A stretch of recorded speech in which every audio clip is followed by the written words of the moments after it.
Ki te rangi e nei o pia, e nei o tauira, puri te te o i o nui, puri te te o te hiringa. I te wānanga tipua, i te wānanga reki, i te wānanga tuanonga rangi tūhaha. No te ururu tipua, no te ururu matua. Kia koe i o te matua, kore ho mai te waiora, kia tu te pō, kia tu te ao. Whanno, hara mai te toki. Haumi e hui e tai ki e.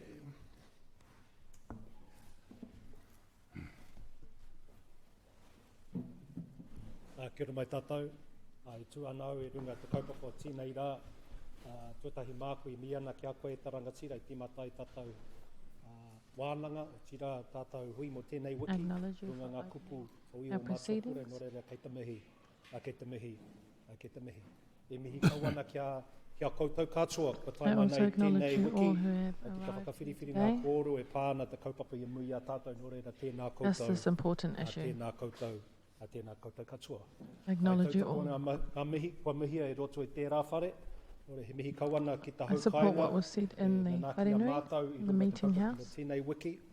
No reira, tēnā koutou, tēnā tātou. I acknowledge you all. Good morning, Thank everybody. you. Morena. Still morning.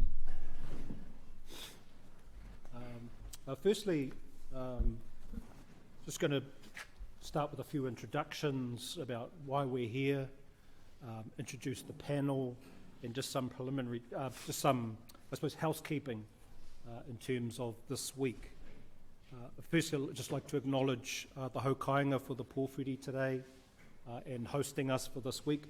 I know this, it's a big thing having a hearing for the week and in a community facility. And so thank you to the haukainga and the community for hosting us. We're here as the panel to consider the proposed Plan Change 9 to the Hawke's Bay Regional Council Regional Resource Management Plan, and in particular focusing on land and water resources in the Tūtaikuri, Ahuriri, Ngaruroro and Karamu river catchments. And I'm going to pass over to my panel members to introduce themselves. So perhaps we'll start with yourself, Rauru. Oh.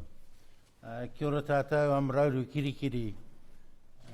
I live in Wellington, but I come from the Bay of Plenty, the real capital of New Zealand, not Wellington. A place called Te Kaha. Yeah, that's me. Kia ora tātou, huri no I te whare. O ko whanaunga o ka rangataha maha, mi atu ki a koutou, tēnei no takapau. Te pito, tērā pito o Ati Kahangunu, mi atu ki a koutou. Kia ora mai. Kia ora tātou. My name's Brent Cowie. I'm a resource management consultant based in Christchurch. My background's in water resource management, particularly freshwater quality, quantity, ecology. Thank you.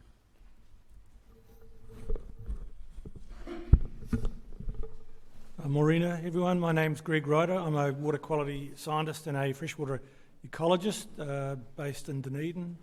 Been working down there for over 25 years in resource management and been a commissioner, independent commissioner for probably 20 or so years. And as you know, my name's Antoine Coffin. I'm from a little town called Tauranga. I belong to 3 iwi, Ngāti Ranginui, o Te Tāki Timu Waka, a Ngai Tarangi, o Mā Tātua, and me Raukaua Tainui. So there's 3 waka over here. I've been involved in Māori resource management for about 25 years, with a particular focus on freshwater and heritage management, and I've sat on about 45, 50 hearings. So I'm probably one of the younger ones, less experienced of our panel. As you'll see, there's a number of very experienced panel members here for us this week. In terms of the decision that we're eventually going to make in regards to this kaupapa, we've been delegated full decision making by the council. So that might be a little bit different to other decision making that other panels have made in the past, where we're delegated the power to make a decision, a recommendation to the council, and the council considers it and then either accepts it or rejects it.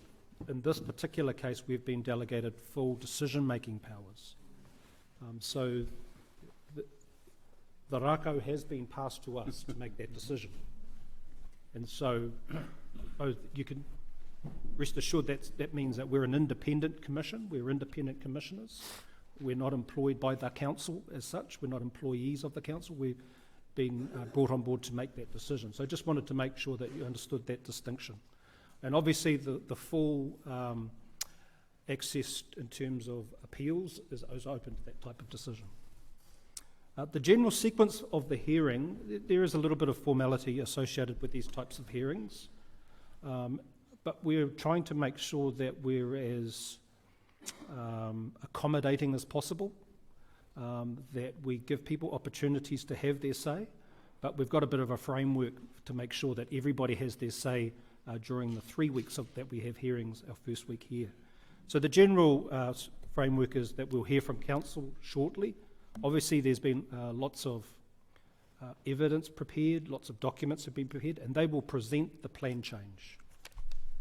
And so it'll probably be quite short because so much information has been provided to us beforehand, but that's their opportunity. We'll then hear from submitters who wish to be heard and their experts and witnesses that they call, many of whom have already sent us evidence, and some will provide us evidence or briefs of evidence on the day. We'll also later in the hearing process hear back from Hawke's Bay Regional Council with the responses to those submissions and evidence, etc., that they've heard, and whether there were any adjustments, amendments that they'd like to make. And then we'll adjourn the hearing. So that's in about 5 weeks' time. We'll have heard the case, and then we'll do some site visits, and then we'll determine whether we've got enough information on which we can make a decision. Certainly if we think that there's further information that we require, we may indeed actually come back and actually have further hearings, information provided, people be able to make submissions on that information. So that's the sort of an outline of the process. In terms of when a decision will be made, I can't tell you that right now, but as we find our way through the hearings and probably towards the end, we might get a better feel for where we get to. This week's hearings are being recorded. We're recording the audio file of it. We thought that's quite important because, especially for the first week, we don't want to be we want to be listening, but we don't want to spend all our time writing as fast as we can and focusing on the writing. So we've got the audio as a backup so we can come back to the hearing, and if we weren't quite sure what someone said, we will have access to those files. I should say that we did consider whether we would be able to telecast the hearings, and we just thought that there are some issues with trying to telecast all of the hearing to people who aren't here, in terms of sound and visuals, and trying to make sure that we get the coverage, and we couldn't guarantee that for all of the hearings, so we've opted not to, but we are having audio recordings of all of our hearings. We have an interpreter present, and I didn't get her name, but we have an interpreter who is in the corner for us in terms of those witnesses who have indicated or may not have indicated that they wish to speak in te reo Māori. We have an interpreter for our benefit, and we've got our headsets here. We've got some health and safety, and I think so. So in terms of the exits, if there is an emergency, there are exits either side of the building. You're to all congregate on this side of the building in the car park out here. The wharepaku is out the back there, so if you exit that door out to your right, just be careful that with the rain it has become a little bit slippery, so take care when you're on wharepaku. For those of you wishing to smoke, this is a smoke-free zone, so we ask that you go out to the road, or there's a paddock further down the back of the property. Hold up. In terms of just some important times for each day, lunch is normally about 1 o'clock.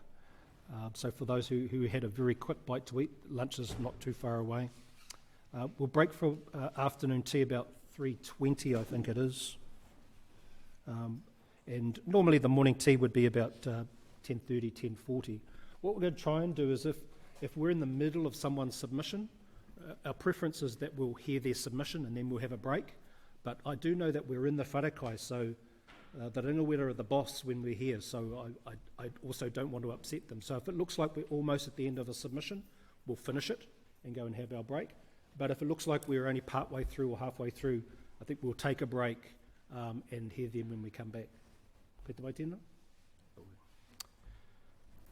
As I said earlier, there is some formality involved with these hearings, but we want to make sure that you feel comfortable and that you have an opportunity to have your say. I will take your leave because we're coming to the marae. We hope you indulge us that we're wearing our jackets. Normally we'd be wearing a suit and tie, and I hope you feel comfortable that we're wearing our jackets just to keep us warm and completely focused on the job at hand. But we'll see what the rest of the week is like. We might get used to it. Is there any questions? Yes?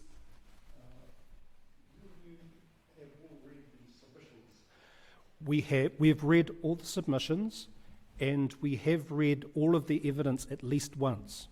Now, I will say there is a significant amount of submissions. I think there's over 6,000 submission points, is that right? Over 6,000 submission points, and there's 1,698 pages of evidence.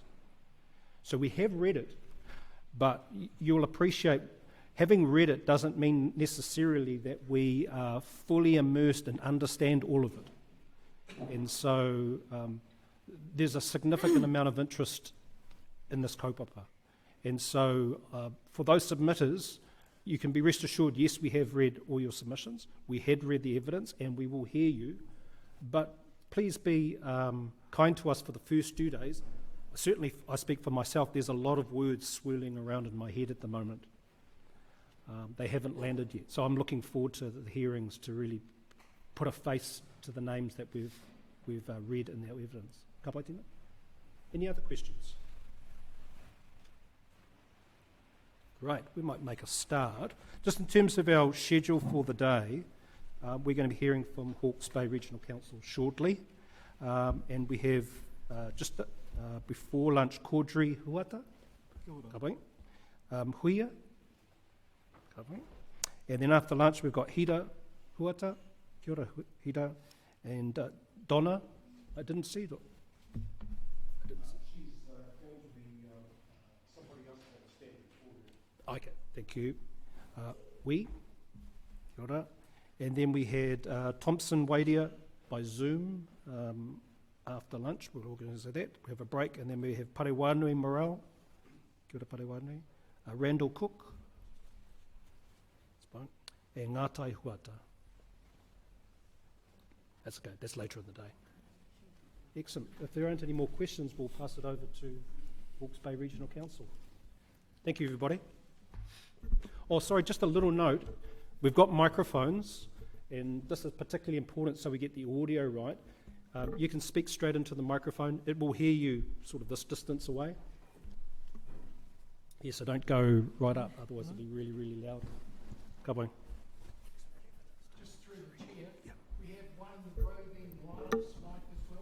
Great. Has somebody got it? I was here. Oh, that's great. Thank you. Regional Council. Tēnā koutou katoa. Ko rimutaka te maunga, ko te awai kairangi te awa, no waira ahau. Engari, e tupu ake au ki whakatiki. E noho ana I Traces her line of descent back to Te Awa Kairangi, Lower Hutt and Wellington. Ko Kerry Edmonds ahau. Nō reira, Edmonds. tēnā koutou. And I acknowledge you all. Firstly, I would really like to thank Mangaroa Marae for this opportunity. We heard from many submitters that they wanted to be heard at Marae, and we are very grateful for this opportunity that you've given us today to enable that to happen. So, kia ora. Thank you, Caudry. I'd also like to acknowledge, if I might, everybody who's been involved in the development of the tank plan, proposed Plan Change 9. From staff, tangata whenua, all the people that were part of the tank collaborative group, all of the submitters, and everybody who is supporting them as witnesses. So kia ora. The level of interest in this hearing, as you can see, is a reflection of how important our why is. And it's not just our why for our environment, but it's our why for our people and our economy. And this is just highlighting the fact that this is paramount to the work that we do at the Regional Council. As directed by the Chair, I will take my statement of evidence as having been read, but I'd just like to highlight a few points. But before I do, if I might just introduce you to my staff. So we have Anne Bradbury, who is a senior policy planner. She was the reporting officer on the general and source protection zone components of the report. Ms. Mary-Ann Baker, senior policy planner. She was the author of the water quality section. Ms. Ellen Robotham, policy planner. She was the author of the water quality section. I've got them around the wrong way, sorry. Quantity. Kirsten Tebbett of Mitchell Date, and she was the author of the cultural section. At the very end, we've got Ms. Kim Anstey, policy planner, and she was author of the stormwater section, and Mr. Matt Conway of Simpson Gresson, our legal counsel. I'd just like to highlight a few things from my statement. As you will have noted from my statement, that my focus was really around the background and the context to the tank plan change. Tank really came about through the land and water management strategy back in 2011, which provided the direction for both the economic environmental management for the region, and that's where it was determined that the four catchments, Tutaukuri, Ahuriri, Ngaruroro and Karamu, should be considered together. The tank plan followed shortly after that. That commenced in 2012 and initiated a collaborative approach. This was aimed at delivering a community plan. This group was made up with over 30 people over time.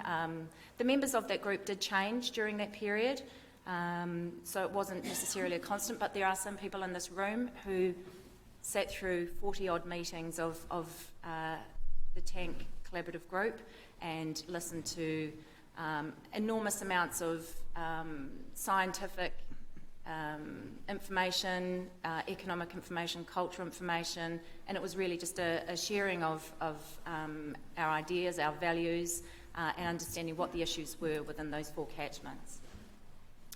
The collaborative group sought to achieve consensus on matters and present those recommendations to our Regional Planning Committee.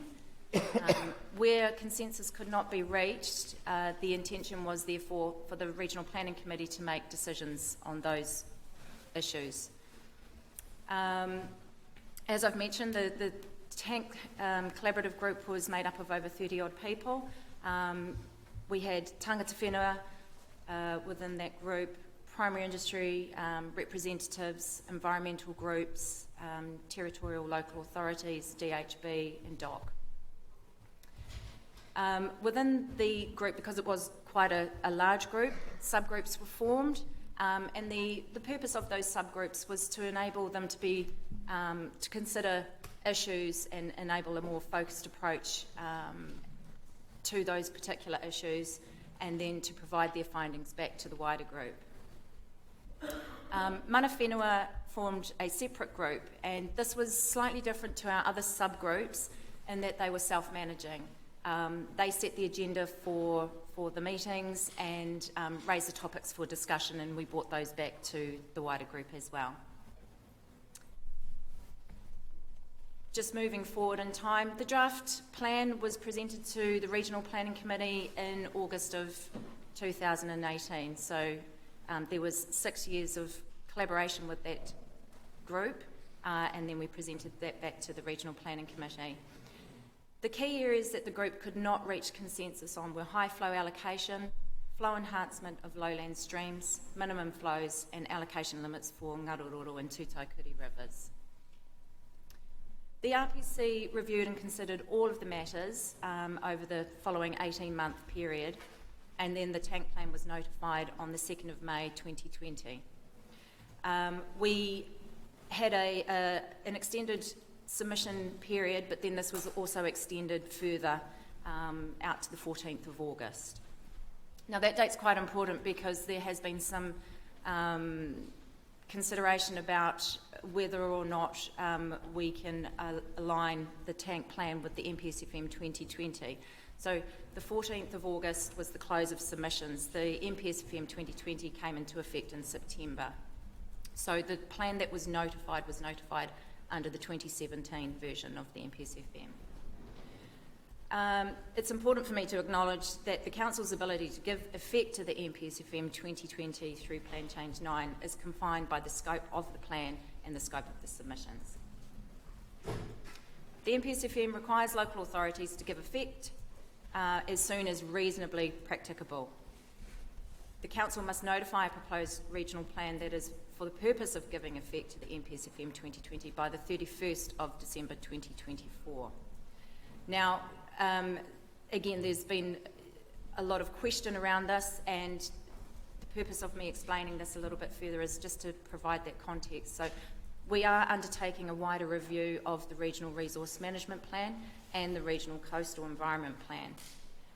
We're terming this new plan Kotahi, and this will address the MPSFM 2020 in a more comprehensive manner and will meet those statutory timeframes. This will allow us to re-examine the values, attributes, methods, policies and rules. So within Kotahi,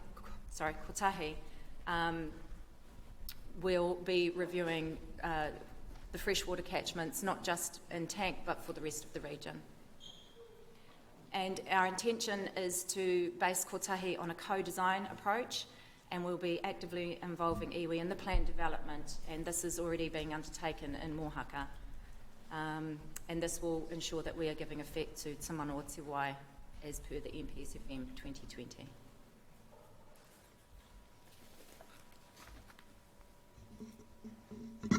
Did you want us to pause between speakers, or?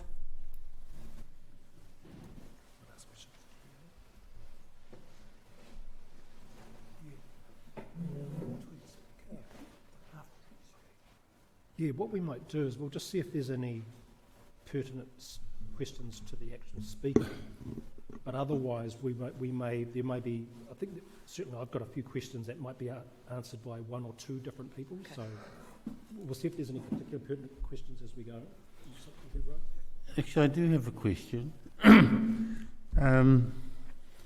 it's about the length of time that this has taken, right? And I have a couple of questions. One of them, have you ever been involved in a similar exercise before? And by that I mean one that purportedly includes the whole community in the way that it says it does. Because these are the very point I'm raising is something that comes up time and time again in resource consent hearings where the authority will say, yeah, we consulted everybody had a fair go, and yet you hear later on that maybe it's not quite the way that it's described in the evidence. And I think part of that is to do with the time that it takes to get from A to B. I mean, this is 2011 when you started? When it 2012. Kind of, which is a long time ago, and we're 2021 now, the whole 10 years. So, and any number of things can happen in 10 years. It does, and so I just wanted to get a sense of how you felt the whole process went, not so much the details.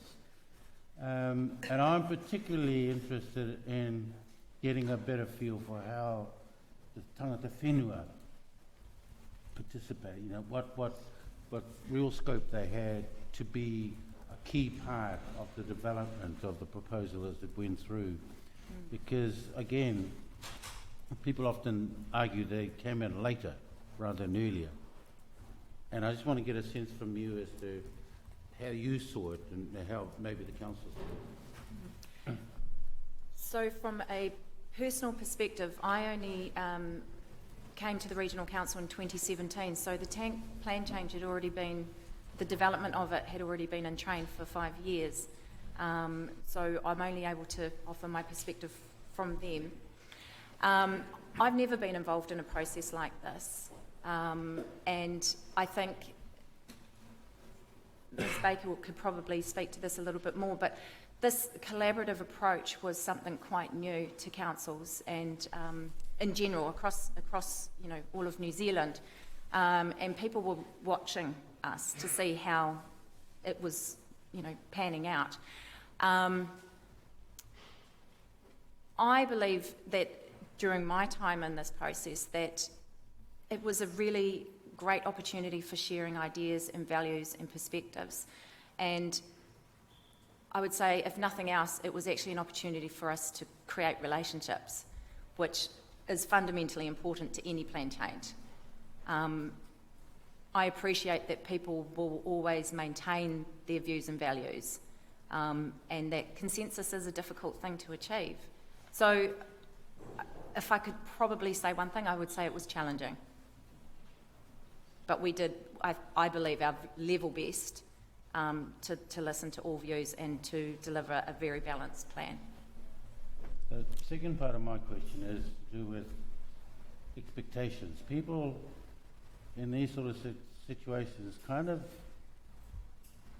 anticipate, I suppose, that if there's to be a learning curve, it's only for one lot of people. And whereas often a learning curve is more than just for one lot of participants in a process like this. For example, my experience has been that councils will have a full understanding of what they want to get out of it. And there's an underlying assumption, I think, largely that other people have to learn or have to sort of come across to the council's side of things. That's putting it rather bluntly, but that's kind of what I mean. Whereas the reality can often be that the council has to learn too, or other participants in the process have to learn. And I think it's one of the things that Māori always struggle with in these kind of hearings, that they kind of, there's a sense there that the learning thing is only a one-way street. And I just wondered whether, again, from your perspective, from your experience in this, whether that issue was prevalent, was around, or did it feature at all? From my perspective, I think that there definitely was that, not necessarily a meeting of minds, but sharing of information. It definitely wasn't a one-sided approach. I think for a lot of the primary industry groups and those other stakeholders, they hadn't been necessarily exposed to Te Ao Māori. They hadn't had an understanding previously of Māori values, what tikanga was, and so there was a great opportunity for that to be shared, and I think people came away having felt they were had a greater understanding of Te Ao Māori as a consequence of TANK. Okay, thanks very much. I'll leave the rest of my questions for later on. Dr. Marco? I just want to follow on from your conversation with Ro and just ask one question. So that collaborative approach, that unique learning experience, in what ways did that translate itself into the plan change that's in front of us now? Can you put it another way, if you didn't have all that, would the plan change be different? Yes, I think it would be quite different. If I could just point out perhaps one particular policy, the high flow allocation policy was actually a suggestion from one of the TANK group members. That was not something that we had considered as policy planners. And then, so that was a conversation amongst the TANK group that, and that's essentially how that policy evolved. So I think there were other opportunities, of course, but just to draw on that as an example, there were things that were brought to the table that we as a council, would not have thought of. So it was, I'm just trying to think of some other examples. The prohibition of damming on some of the tributaries, again, that was an example of one member bringing that to the table and saying, I believe that this should happen, and there was a conversation built around that, and now that's become part of the plan. So people brought their ideas to the table, and they've found themselves, or those issues and ideas have found their way into the plan. Does that answer your question? Thank you. Perhaps I'll start off with this one. If you were to do it again, this is the collaborative process, would you have done it differently, or would you do it differently? Yes. In what way would you do it differently? So we are embarking on a new way of planning, possibly not new for the country, but new for Hawke's Bay Regional Council. We are co-designing our planned development in Mohaka. We're resourcing Pahuera. Ngāti Pahuera have been given the mandate of iwi in Mohaka to lead on the project team, if you like, and we're resourcing them with a team as well. Those with Mātauranga Māori expertise, policy expertise, science expertise, so that they can deliver a Māori-led work stream.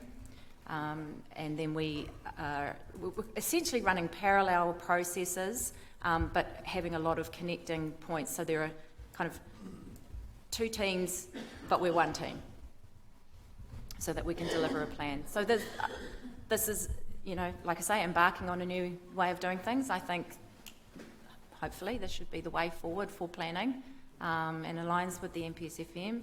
We're actively involving iwi in our plan development and our decision making. Thank you. I've got a few other questions, but we might wait a little bit later on. Just one thing by way of a comment. Proposed plan change 7, that's very close to coming out, and it's with staff for final review. What I can say is as the chair of that panel, and Roger was also involved, is that those decisions had very few implications for the tank plan. We are pretty confident we should have it out within the next 2 or 3 weeks, and so people will be able to see it in the context of this, but it has very little impact in terms of our decisions. Thank you. Was there a question? There was a statement, not a question. I was poised ready for the question. I've got one question which you may or may not be able to answer, or at some stage one of the other members of the Hawke's Bay Regional Council panel might be. And that's, in your paragraph 4.18, you list the matters that the tank group did not reach consensus on. Yes. And my question is, what feel do you have for how close or how far apart technical experts were on reaching consensus or agreement on those particular issues? And I realise there's evidence before us on that, but I'd like to see if you've got a summary in terms of how you might feel there is disparity between the experts or some level of agreement. If you just bear with me. What's he talking about? The issues of non-consensus. Particularly, you've listed there the high flow allocation limit, low flow enhancement, the flow enhancement of lowland stream, minimum flows and allocation limits for the Tutaukeri and Ngāwirau. Yeah, no, just wondering about the technical experts being poles apart.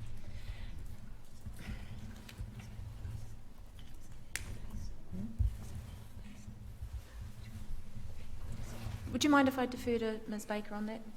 Is that okay? Sure. Yeah.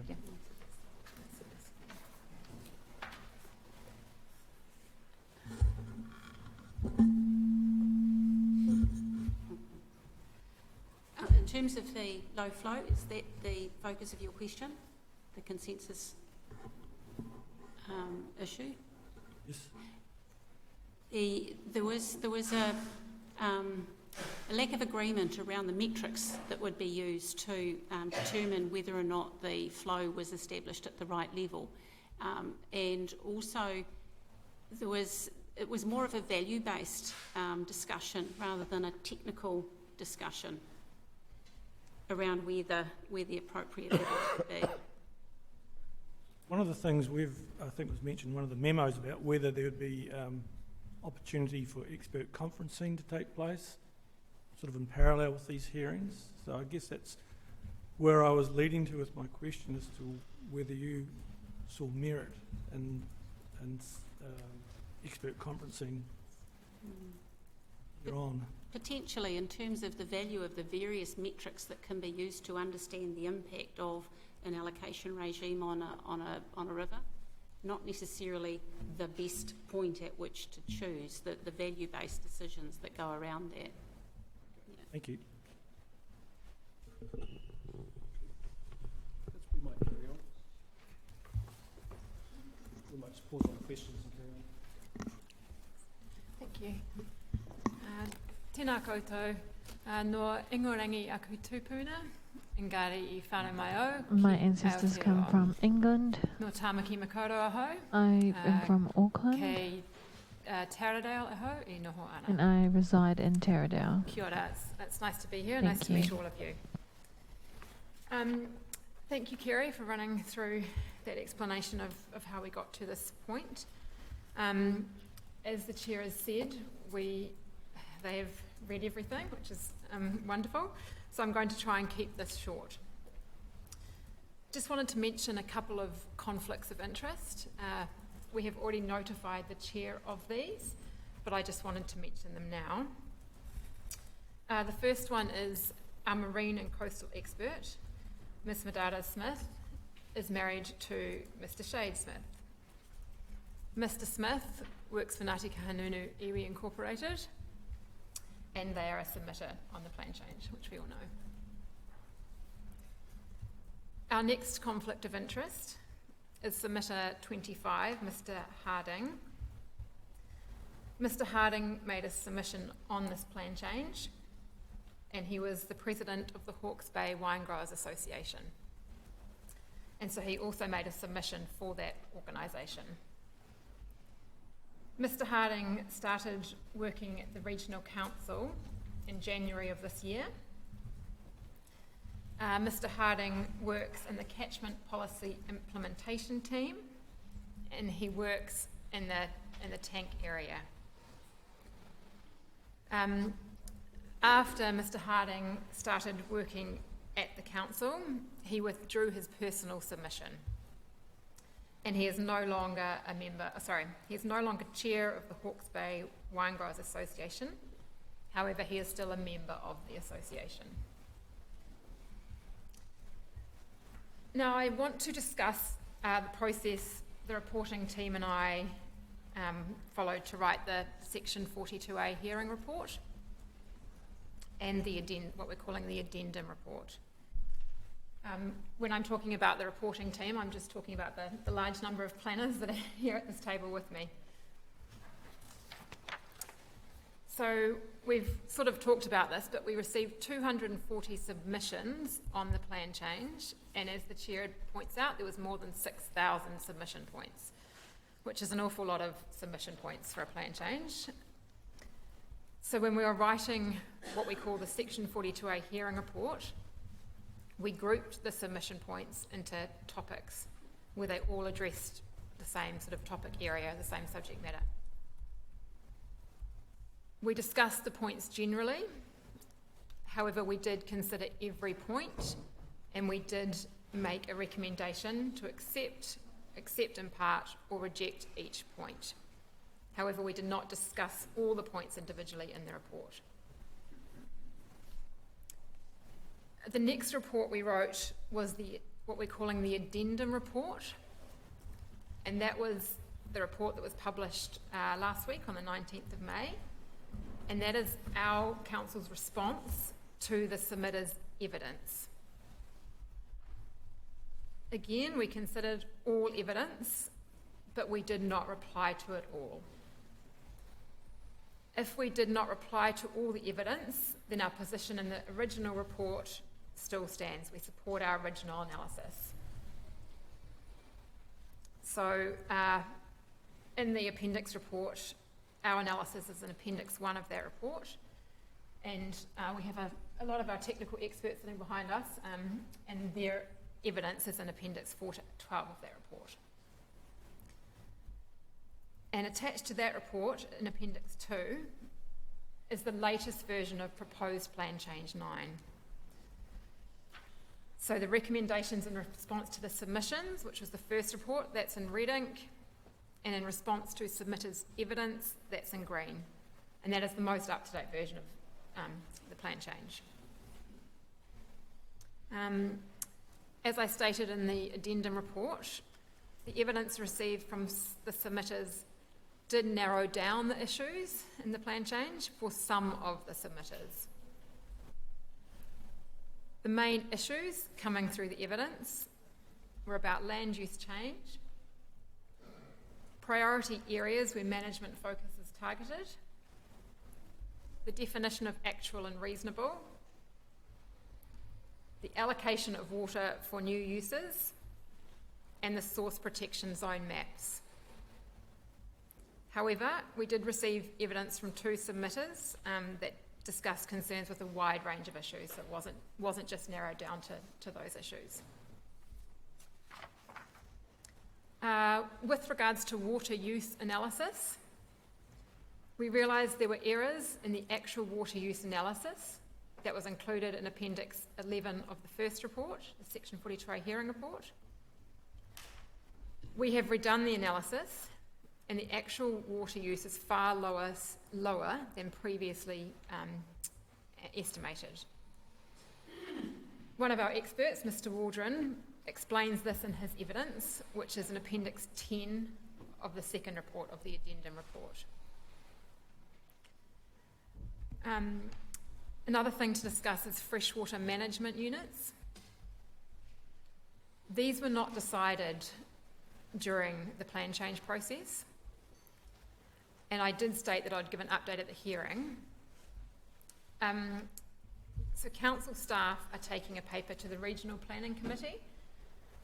We are discussing a region-wide approach to freshwater management units with the Regional Planning Committee. Unfortunately, that meeting has been delayed, and that meeting will be held in July, so I'm not able to give an update on freshwater management units for the tank catchments. If the panel would like, I can provide that update after the Regional Planning Committee in July, and I can also provide that to the submitters. The short answer to that is yes. Yes, I thought so. I just wanted to check. Thank you. And that's it from me. If you've got any questions, please let me know. Just on that particular point, obviously, that work hasn't been completed, and it's subject to further work that's being done. But I was a little bit confused about what was the current thinking of the approach to FMUs, whether it was going to be the whole region becomes an FMU and then you apply a catchment approach, or whether the catchment approach that's being progressed through this plan change is likely to be the FMU approach. So we haven't had the meeting, but I feel reasonably confident saying the whole region will not be one FMU. Right. When I was talking about a region-wide approach, we're trying to be consistent across all the catchments in the region and how we class FMUs. There's a bunch of things we need to consider under the MPSFM.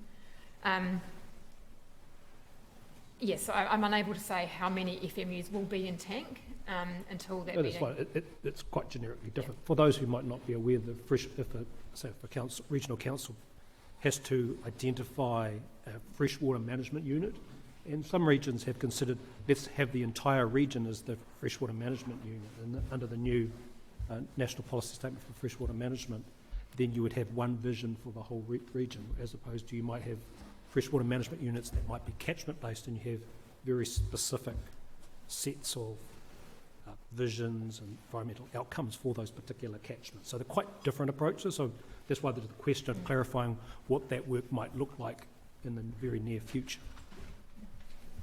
Was there any other questions? Sorry, were you finished? Yes, I'm finished. Is there any particular questions right now? Just one question. The new version of proposed plan change 9, that is now what the council staff are recommending to us. Did I get that correct? Yes, that is correct. Thank you. If we don't have any more questions, we might carry on. Thank you. We may come back to you, but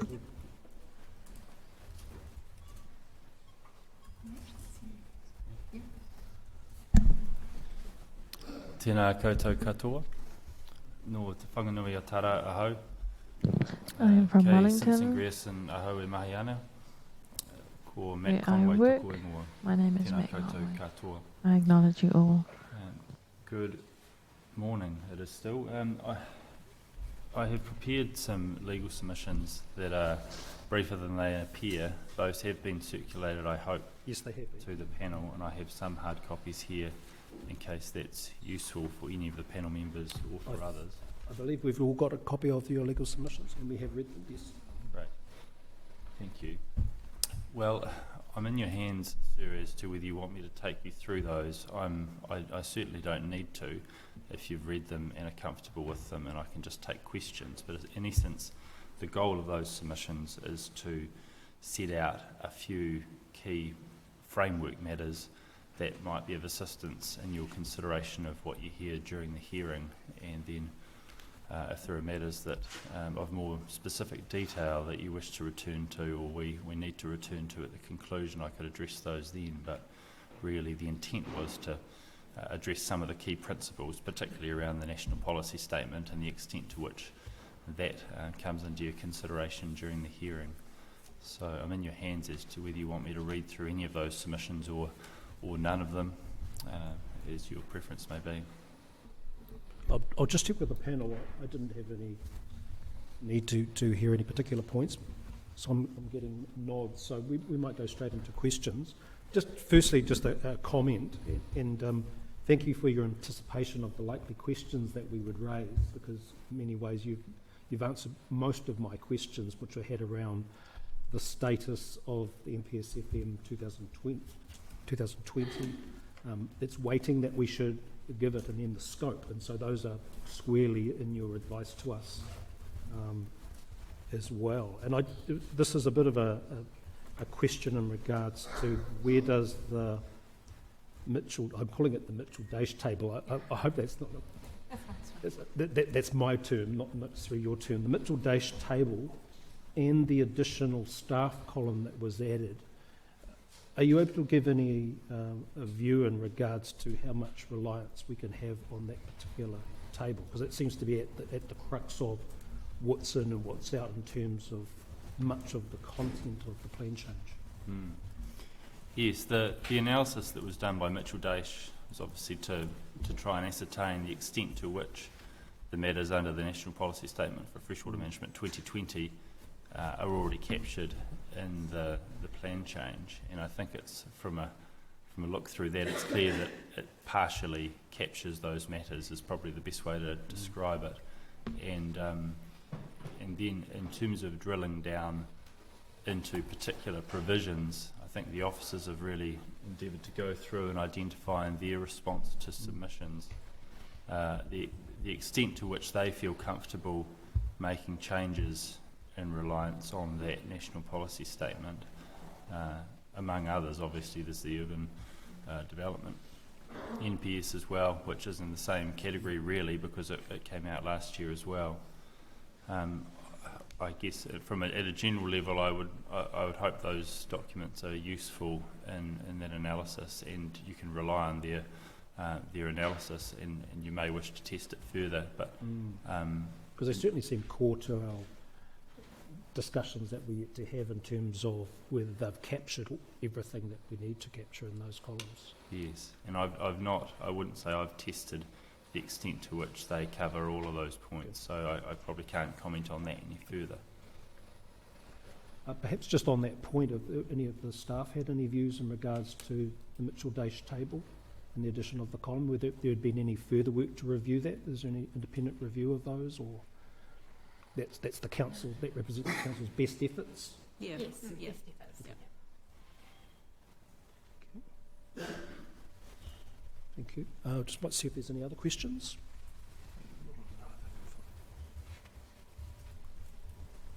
Just one question there. Something like Te Mana 025, which... Mana o te wai. Sorry, I apparently pronounced that wrongly. There are quite a number of submitters saying that this should be included in proposed plan change 9. My difficulty with that is that this isn't a region-wide plan, whereas the Katahi plan will be. Should we, and the direction is for regional councils to include it, I think, as soon as practicable in section 3 of the NPS. Do we have the mandate to include something like that within part of the region when it covers the whole region as part of this plan change? I think that is probably the nub of a range of matters that'll be traversed in the hearing. It is difficult, I think, to do so in a way that properly works through the matters that the 2020 NPS requires the council to do in order to fully implement that NPS.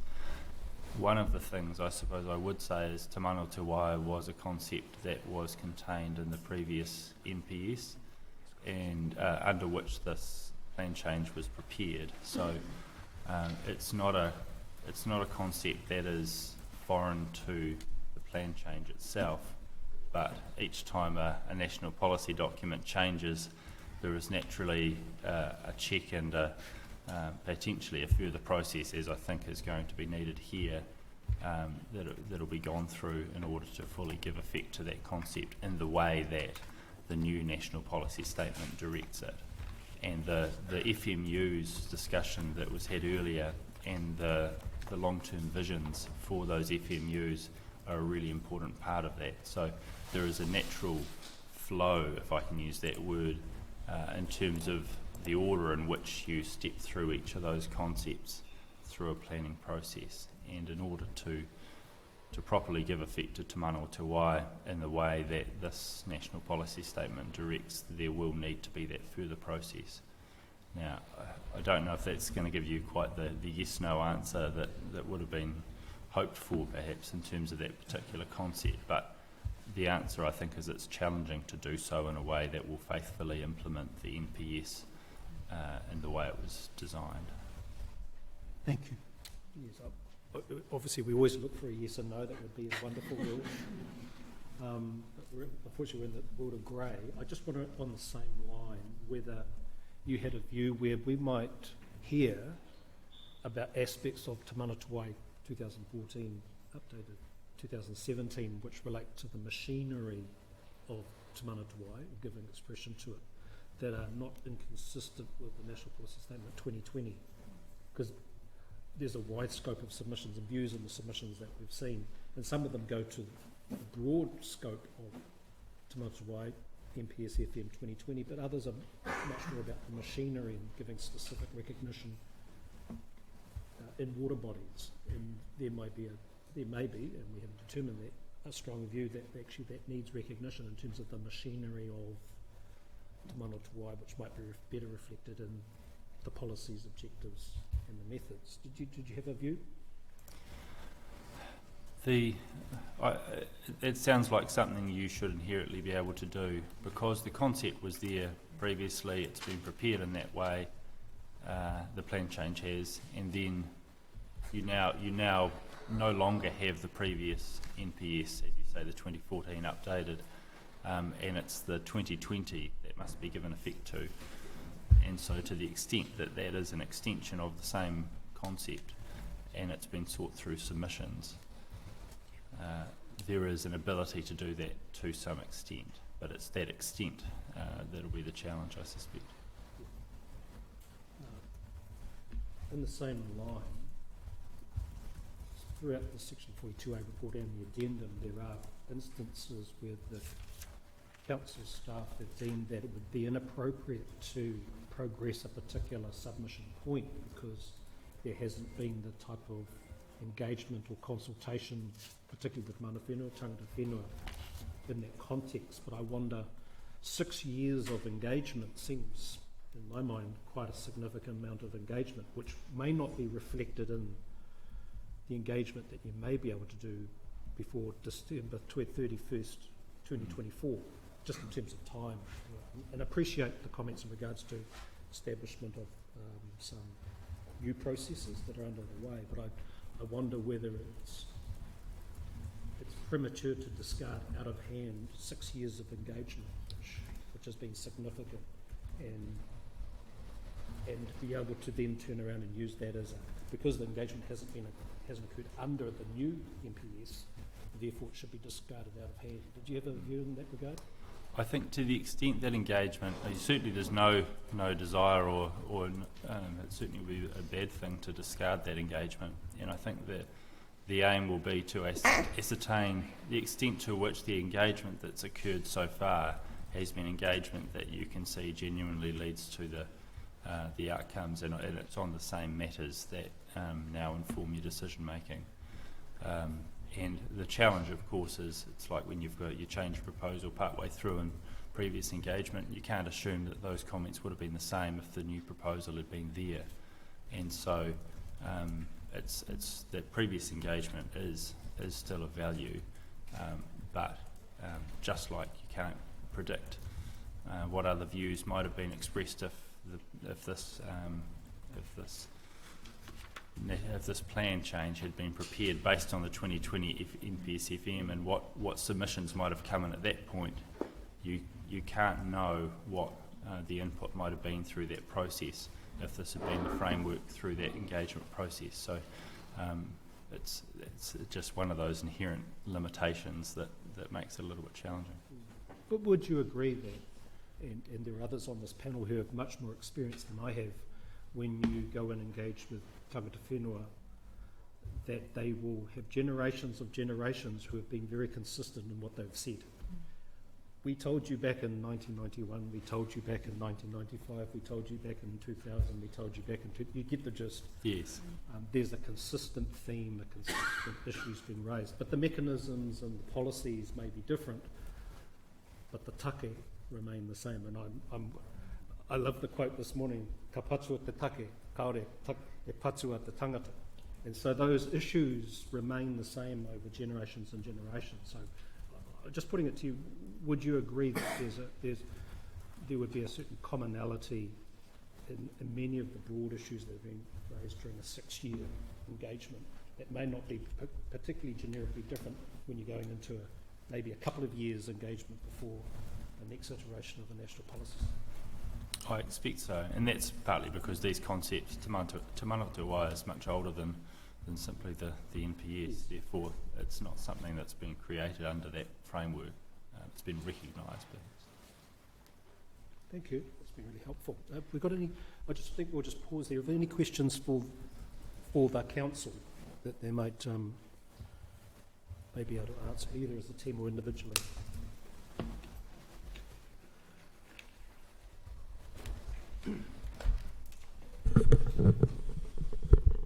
I have a general question in relating to the schedules, that someone might be able to provide a potted summary, in particular with schedules 26. It looks it's changed quite significantly since the officer's first report, and I think schedule 27 has been deleted entirely. So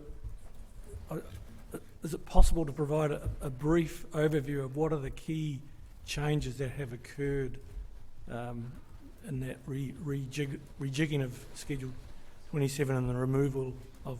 No, rejigging of Schedule 26 and the removal of 27? Thanks. I'll answer that one if I may. Schedule 26 was expanded. All of the information was previously available and considered through the tank process, and the NPS-FM gave us an opportunity to actually make the schedule reflect what we know about the water bodies in a more detailed sense. So it was really bringing back the detail that we'd previously considered and expanding on the information that we had about the state of those water bodies across all of the different attributes. So the schedules are now a whole lot longer than they used to be, but provide a lot more information around what is actually happening rather than using an average kind of approach that we had used in the previous version. So information about baselines, information about the desired state in 2040, but also now looking at a longer term view, a more aspirational state, which is bringing the Schedule 26 information into the one schedule. Sorry, that last, you're bringing it to Schedule 27. 27, sorry, yeah. Okay. So that was more aspirational. It also contained information around the estuaries, which we separated out as being not fresh water. But we think the NPSFM gives us enough scope to look at both freshwater and the estuary states in the one schedule. Some of the NPS 2020 attributes, schedules, Appendix 2A and 2B, some of them are, from what I can understand, some of them are in Plan Change 9, your recommended Plan Change 9 schedules, and some of them are out. And is that based purely on your technical advice you've received? The ones that were out were probably the ones that we didn't have information for to make any decisions on. But we did include just about all of the attribute states in the NPSFM 2020. And that's both from both schedules 2A and appendices 2A and 2B?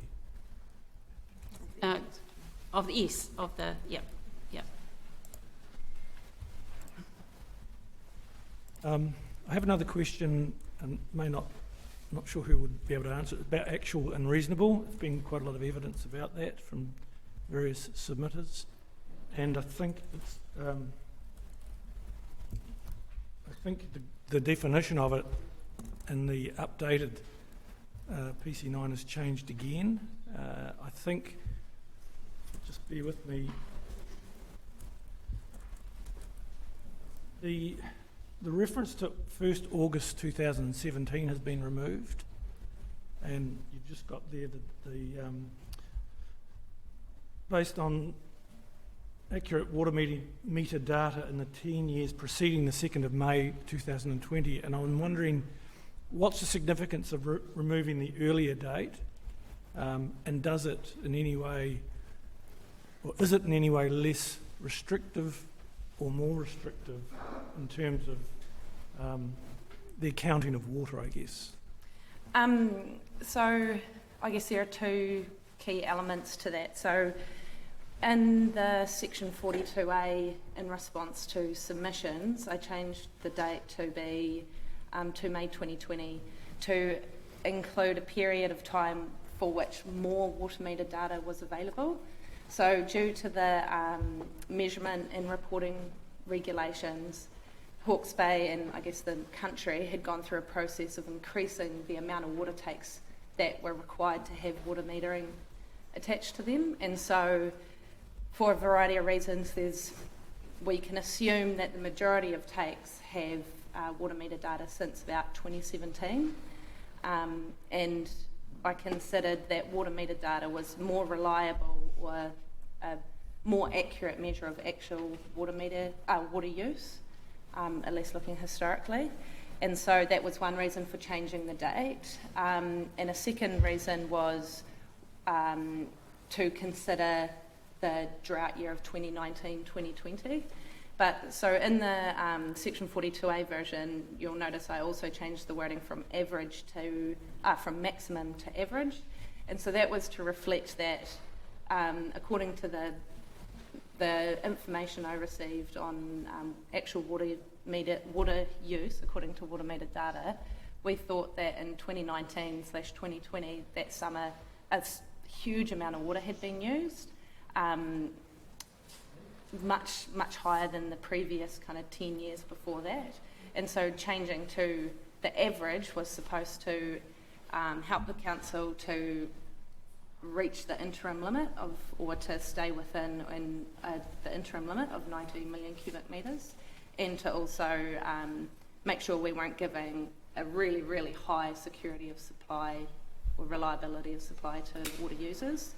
But upon receipt of some evidence, we realised that that number wasn't quite accurate, and so as Anne mentioned before, Mr. Robert Waldron, he redid the analysis and found that actually less water had been used in the 2019-2020 year, so that's why we changed it back to an average.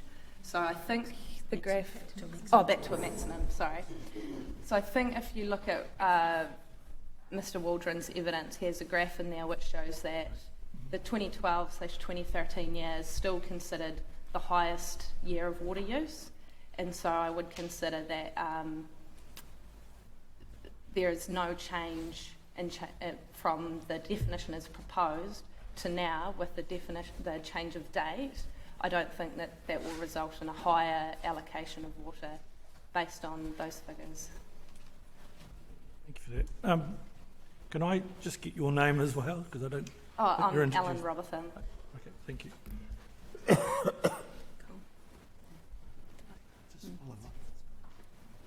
So does that largely meet the wine growers' lengthy evidence, for instance? Is that going to resolve a lot of their concerns, making that change?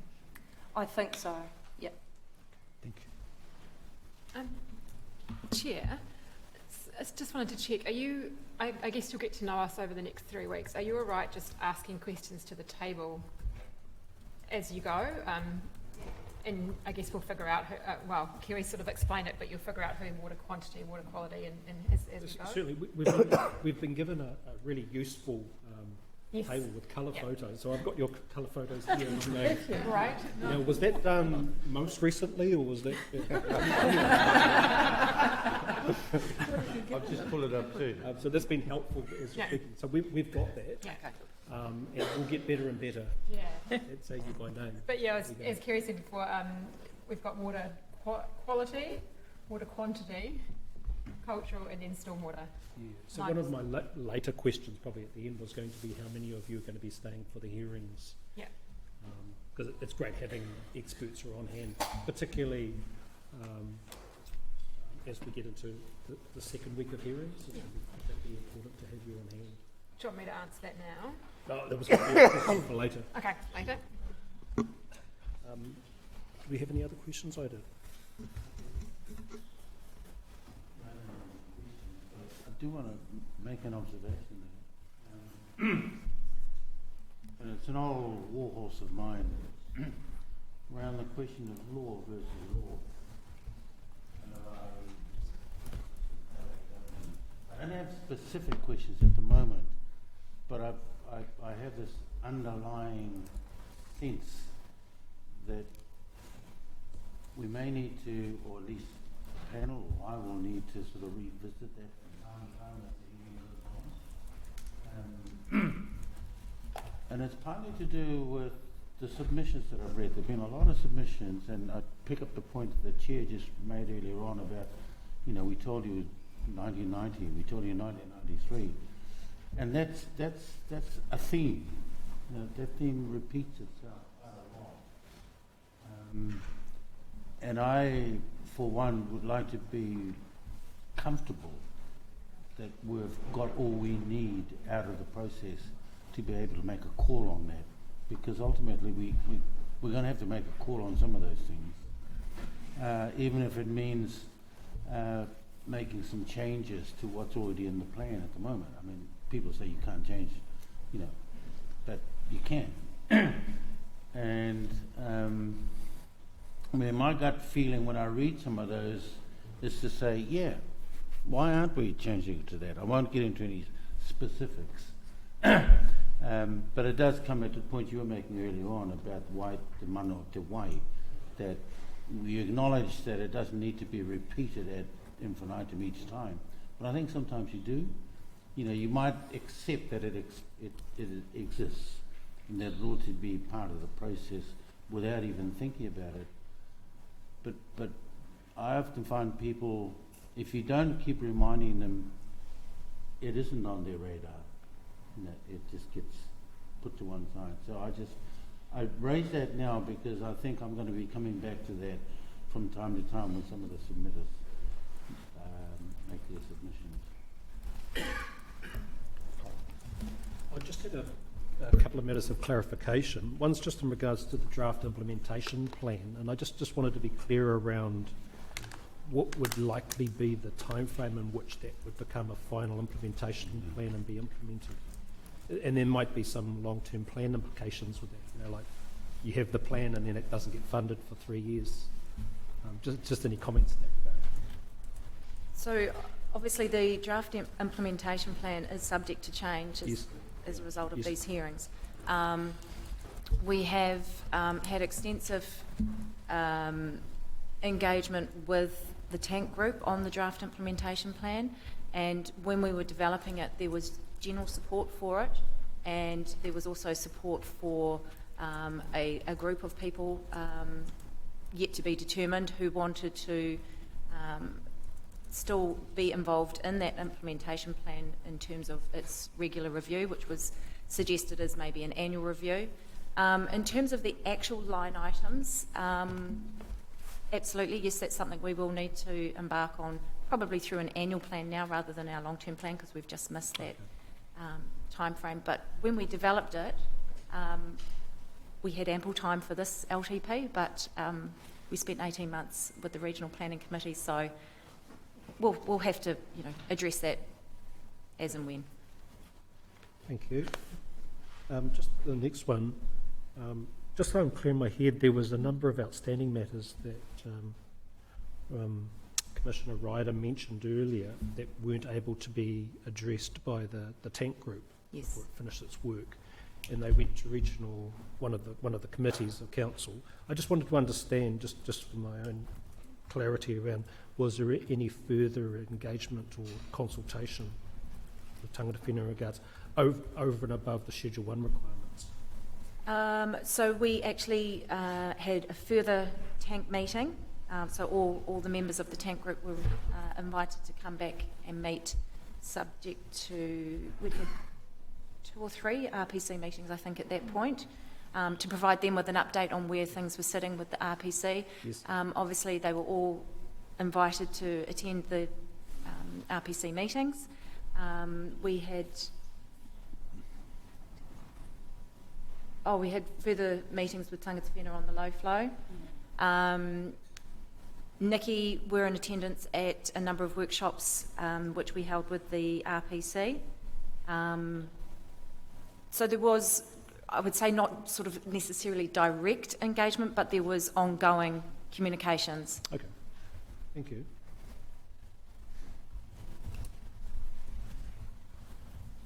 I think that's all my questions. No. We didn't have any more. We didn't have any further questions, but I just wanted to just acknowledge the amount of work that's gone into the Section 42A report, the addendum, and we had a little bit of an extension of time frame for the expert evidence, and Council was very accommodating to respond to those, so thank you very much. We have no shortage of information to consider. And so I'd just like to acknowledge the hard work that's gone into those responses, and thank you very much. Now, just relating to my last question was, if we don't have to do that right now, but just giving us indication perhaps at the end of the day of those people who are going to be with us during the rest of this week and those who are not, that'll be helpful. Thank you. Okay.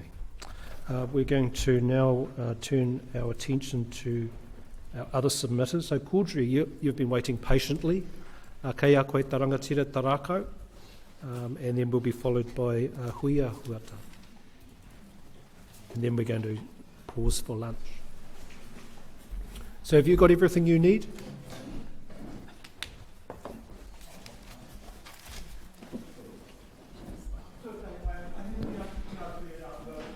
I acknowledge you, Ryder.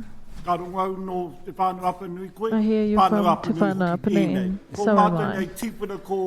Our ancestor Nāna I hainahia te He tiriti o signed the Waitangi Treaty ki of o Waitangi Pōtiki in rā. Ōpōtiki. Ka tahi he whakatō he mātou. And we are also from Te Whakatohea. Whakatohe me Whakatohea and Te Whānau Apanui. Nā te ku ko Our ancestor whakauariki, nā whakauariki is ko from tō mātou nei Whakauariki. tipu ko e rāna whakauariki.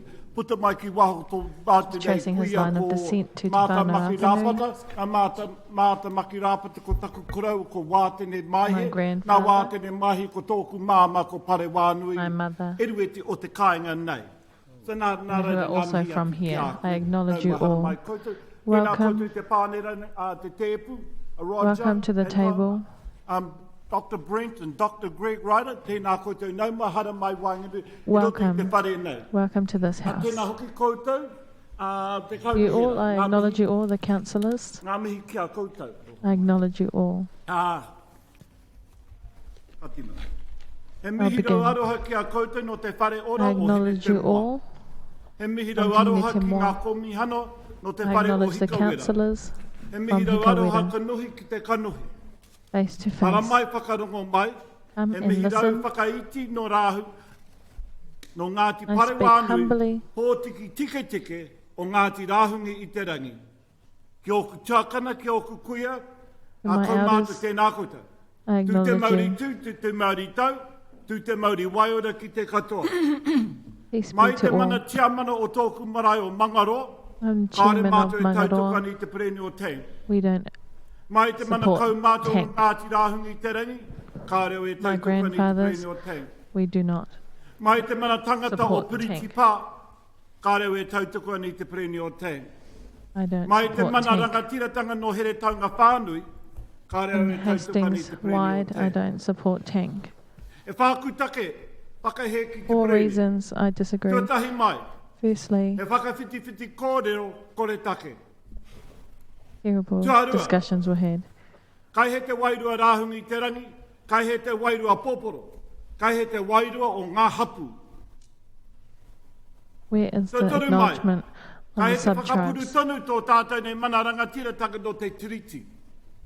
Where is the acknowledgement of the Tua whāmai, treaty? kai te mahu e te tūmanako, ki te kaunihera ki te tiaki mai i a Opportunities were mātou, missed for the council to mātou look tāonga. after us and our treasures. Mangaro ki te rangi, mangaro ki te whenua. Mangaro above Te and rao Mangaro tani wai ora below. o rāhunga i te rangi, te rao poro wai aroha o Ngāti Pōporo, te rao pahu wai ora o Ngāti Pahu, te rao pau wai ora o Ngāti Pau Whare Kura. Ko garuroro moko tuararo ki rangatira te awa.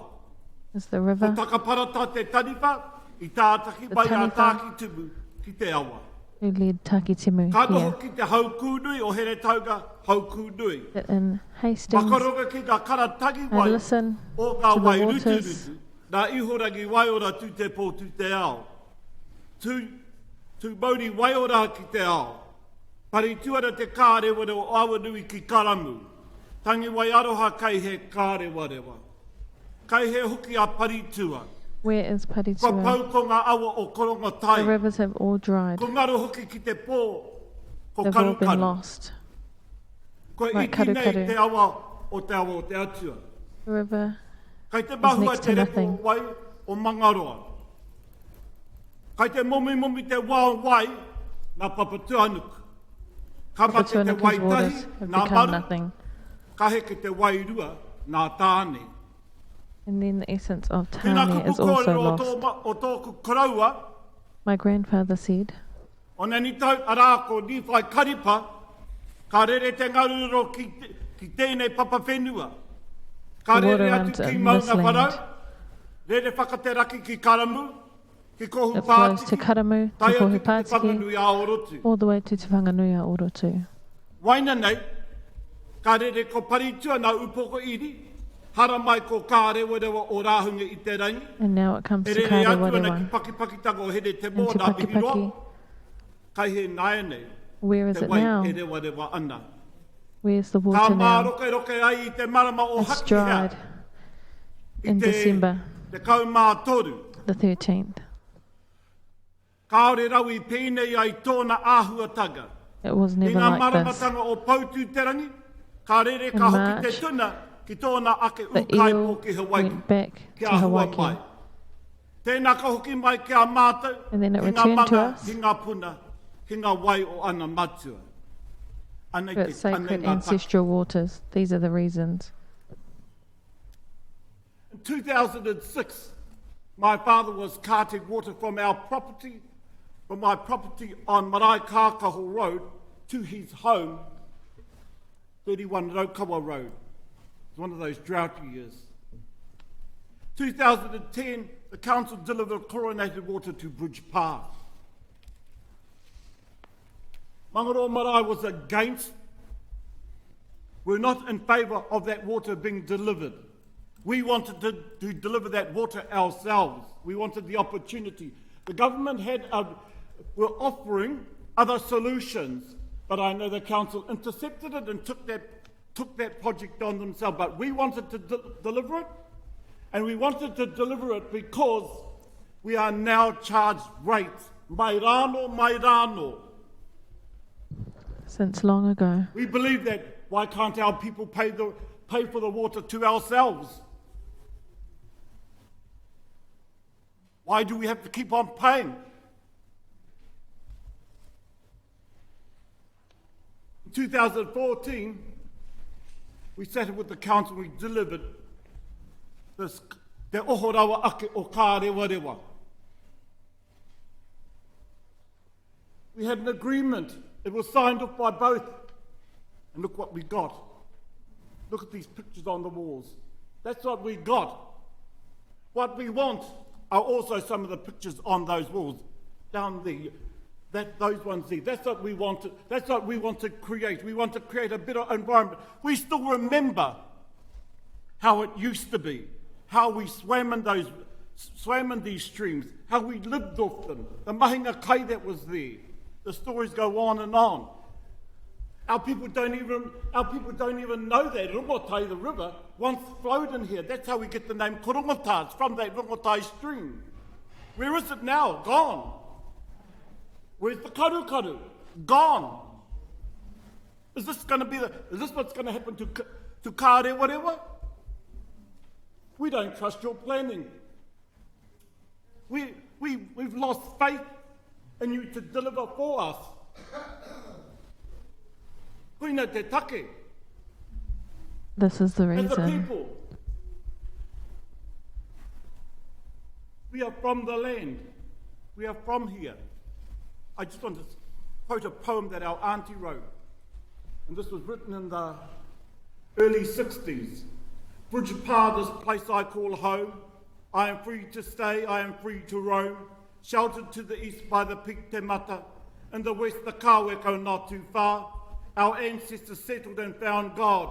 People thought them strange, peculiar, even odd. Pioneer of a finer breed, high ideals and righteous creed. Through the faith, service and sacrifice, I have never known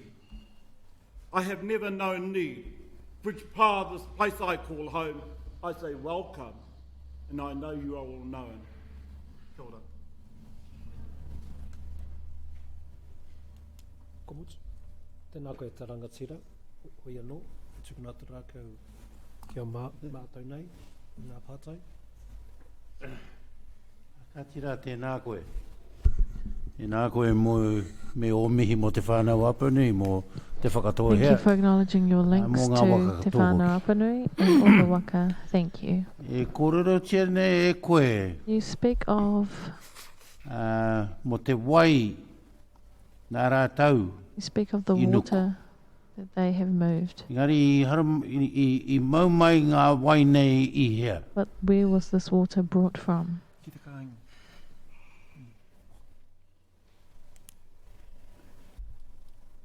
Kei te kia tū rātou, They are saying from Maroke te hauku.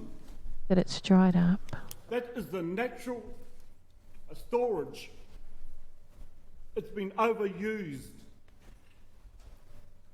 Mai papa, mai ihorangi ka heke te wai māturu From Ihorangi, the rain wai falls tōroa ki te whenua kia papa it comes tūna. to the Koine land te to Papa aroha o Tūnuku. ihorangi This kia is the papa love of tūna. Ihorangi to Papa Ka kai Tūnuku. ko wai aroha. Te aroho te wai ki te iwi. The love of the water to the people.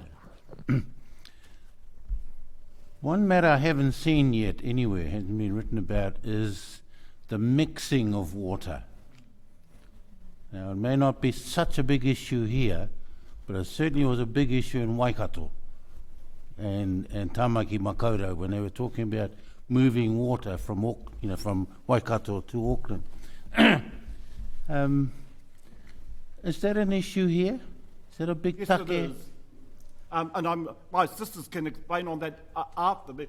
But when they decide to move water from out of Ngaruroro over and create lakes on this side, it starts mixing the eel. Rereke. And so when they had suggested that we move the water, we were saying, why not move it from Ngaruroro straight here? Because while it goes along on its journey, not being looked after, cows in the paddocks, that sort of stuff, the pollution that we get down. We get the drought, and we're lucky sometimes not to get the floods. Usually happens annually. And so we get the rough end of the deal in this area. E te tiro au ki ngā kupu over here. Save the Get the words tuna, over here. save the kewai, save the awa. I wonder if you could just elaborate on that for me around, I mean, I think I know what it means, that the tuna has disappeared, the kewai is gone, but describe that for me. How have they gone? To what extent are they missing? Are they gone altogether? You still get some? How was it in the old days? All those sort of things. As I said in my kōrero, during the months of Pautu Te Rangi, ka rere te tuna ki te kāinga tūturu, ki te ukai pō. March. Right? And so when the Eel eel would return. migrates down, they come back to their same place. Now, if the water is cut off in March, how can they know where to go? Well, even if they do, they won't get there. They won't get there. Especially when it's this time, how can they not going that way and they're not coming up again? That's one of the issues that relates to it. Kewai, you don't even see kewai now. Kewai is a coda, right? A coda that was in here. We don't see mussels, we don't see inanga that used to be here. I can remember even as a kid seeing carp, a whole lot of other stuff. They're not here anymore. What's a way of bringing them all back? The water needs to flow. Right. Me oho rawa ake a kāre warewa. When you oho Everyone kāre needs to be warewa, you revived. oho paritua. Interesting, because Awaken. paritua, once you get to that bridge out there, it's changed its name to kāre warewa. Tai atu te kāre warewa ki paki, then it Kāre changes warewa its name to arrives to Paki Awanui. Paki. Then it goes from Awanui into the Karamu, and then from the Karamu into the Garuroro. At one stage, our tipuna used to say, this was the Garuroro. This is where Takaparata lived. Takaparata was one of the kaitiaki that entered into the mouth of the Ngaruroro when Tākitipu was coming here. And then our whakapono, our kōrero tukiho, he goes into the Hauku Nui. There he becomes the kaitiaki o te wai o te Hauku. Yeah. If I can just concentrate on tuna, just on the eel, right? I'd be the last person to say don't bring them back, because I think everybody would want to have tuna coming back. But do you see a way of doing that alongside the council at the moment, or whoever else needs to be part of that process to bring the tuna back into these rivers?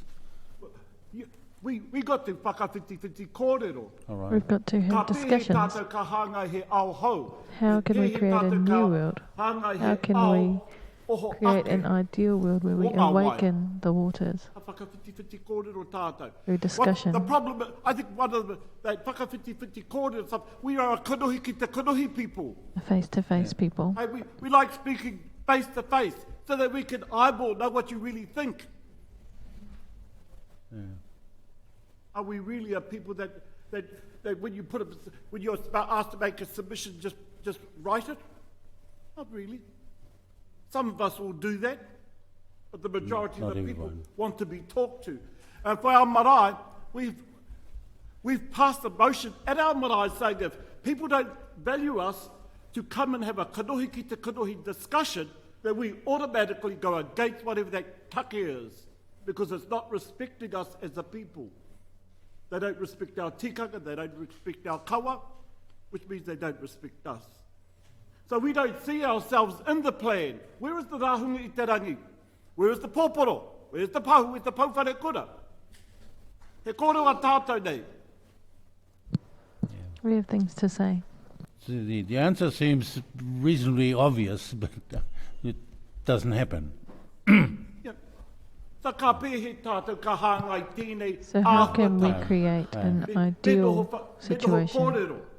We must And continue to For us as a discuss. people, it's built a mistrust for our people. When my tipuna māte te whare mata, she was captured in the battle at Pakake and Ahuriri there.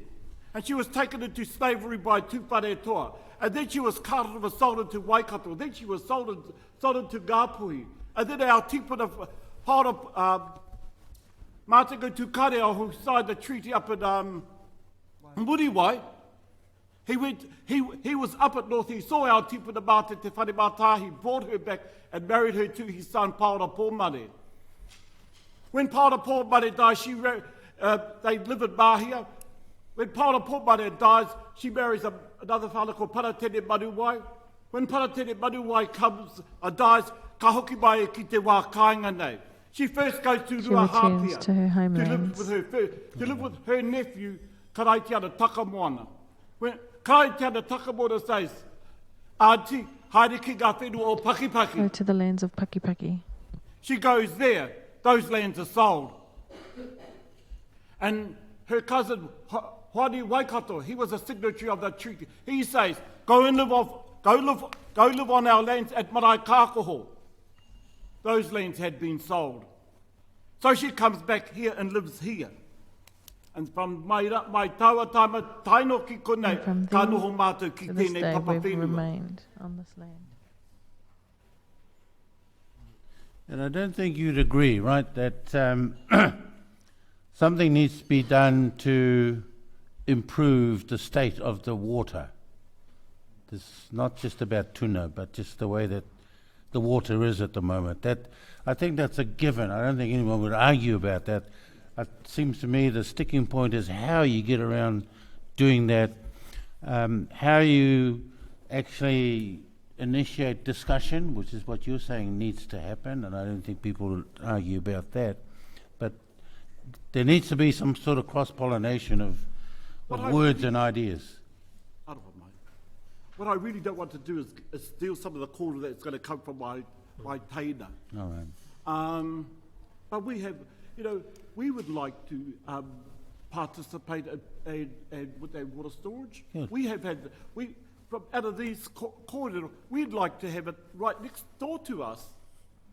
This used to be, what's the matter with the property over there? What's the matter with my property? What's the matter with these are some of the solutions that we've been talking. During that time when we wanted to deliver the water to our community, we thought of a water storage that would sit on this kāre where there was stream, that incorporates the Mangaro X-Block. These are some of the thoughts that we thought, perhaps we could have that water storage there. Because at that time, right about that same time, the council wanted to put a lake next to the golf links. And we just said, if you can deliver it there, you should put it here. But that one was then closed. What was that about? That was really about creating another community, a wealthy community in our midst, where they would provide water so they could sit around it and create these unnatural. There is a natural storage of the water. It's the hoku. But we want to do unnatural storages. This used to be the repo. There used to be a lake at the back there in the 1960s. What po? So how do you bring those things back? The natural ones first. And then I do agree that water needs to be stored. I remember the time when Ngai Tahu came to talk to us, to the Heretauga Tamate Settlement Trust, Roger, and he said we were being silly by just letting all the water flow out to the sea. We need to capture it. And kei te tautoko. We need to preserve that resource. It's about how do we do it? Yeah. Do we think it's worthwhile? Yes, because we know that the climate is going to change.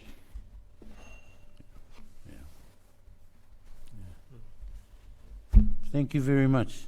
Tēnā koe. Thank you. Tēnā koe tarangatira Caudry, me hea te kia koe o kōrero. Thank you for your Wāne. words, Caudry, today. Ko tahi ia ara pātai au kia koe. I have one Tēnā wā. question to I've only you. got one line of questions that I want to put to you because I know there's more traditional evidence coming later on. And it's about partly about what you've talked about, wanting to speak with the council and that, but this is about the tank process itself. When I look at the list of the Māori organisations that were party to the tank, I don't see any from Mangaroa. Was there any of your people formally part of the consultations?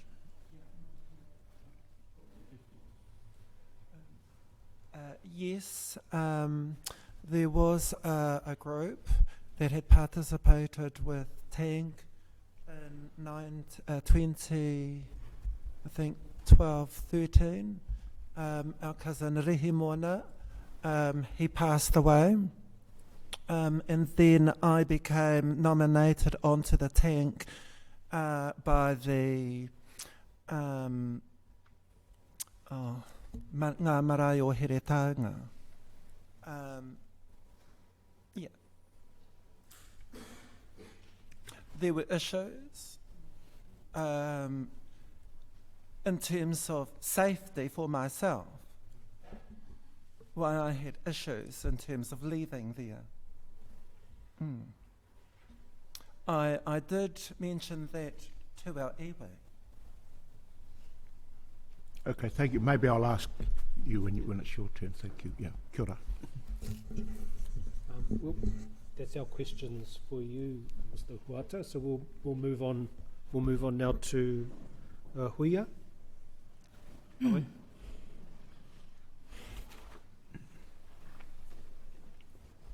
Tēnā koutou katoa ngā whānau, me ngā I hapu o acknowledge all the Heretaunga, families o and the tribes Tamatea, of o Ahuriri, o Heretaunga, Te Wairoa, Tamatea, Ahuriri, o Te Tāmaki Nui Wairoa, Ārua, o Te Wairarapa, arā o Ngāti Kahungunu Whānui. of Ngāti Kahungunu Tēnā Wide, koutou katoa ngā kaumātua, to me the ngā elders kuia o Ngāti Kahungunu.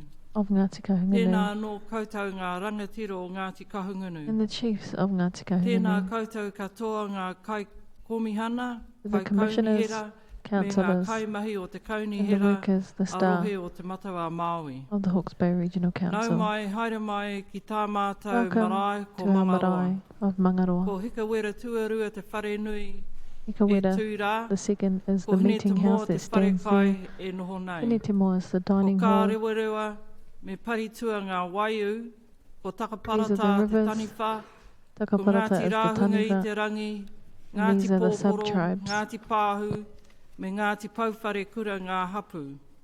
Ko Ngāti Kahungunu te iwi, Tihei Ngāti Mangaroa. Kahungunu is the tribe. First, I want to acknowledge both Hastings District Council and Hawke's Bay Regional Council for supporting Māori wards. I didn't attend the Hastings District Council hearing, but listened attentively to the live stream. I was very proud of my Mangaroa whānau who participated in both those processes to achieve the outcome, lodging 381 and 254 submissions respectively. Māori wards is only the first step in local and regional government in recognising our mana whenua, tangata whenua status in accordance with the Treaty of Waitangi. My view is there should only be 2 wards, Te Tiriti Māori representing mana whenua, tangata whenua, and Te Tiriti Pākehā, everyone else. Also, with regards to this hearing, nearly 50 submissions came from Mangaroa whānau. Today, 8 of our whānau will be speaking. It was a deliberate, strategic and conscious decision my Mangaroa whānau made to participate in these processes.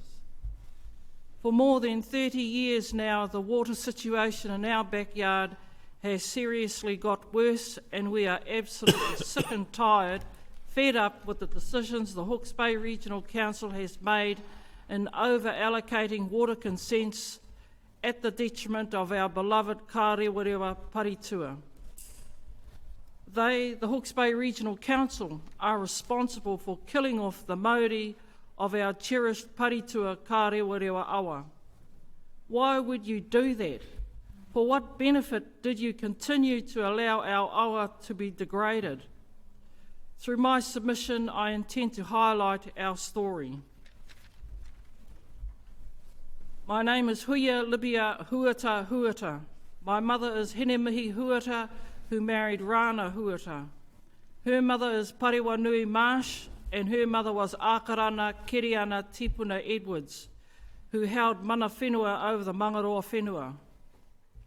I was born and raised in Bridgepa, and apart from spending 5 years at boarding school in Napier and a further 9 years studying at university and working in Auckland in the late 70s, 80s, I have lived in Bridgepa ever since.